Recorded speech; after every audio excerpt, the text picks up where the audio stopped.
টাউনে জগন্নাথ দেবের মন্দির কারিগরি ভবনের পাশে।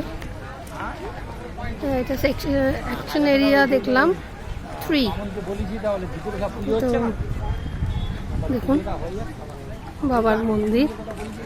আমরা ব্যাক করে ফিরে যাবো এবার বেহালাতে, কেন ছেলে স্কুল খুলে গেছে, তাই জন্য মানে খুলে যাবে, নট খুলে গেছে, যাবে। তো আমাকে ফিরে যেতে হবে এবার। তো এত জায়গায় ঘুরলাম, আর জগন্নাথ দেবের মন্দিরে আসবো না তা তো হয় না। তো জগন্নাথ দেবের মন্দিরে তো আসতেই হবে আমাকে। আমার ছেলে ভীষণই ভক্ত, আমিও নিজেও খুব ভক্ত। যে আমার দিদি, আমার ছেলে ওদিকে অলরেডি চলে গেছে। এই যে গরুর স্তম্ভটা,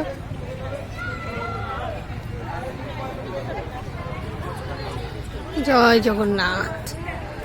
যদি ভেতরে অ্যালাউ করে ফোন তাহলে আমি ভিডিও করব, তা নাহলে করতে পারবো না। জয় জগন্নাথ সবাই একবার বলুন।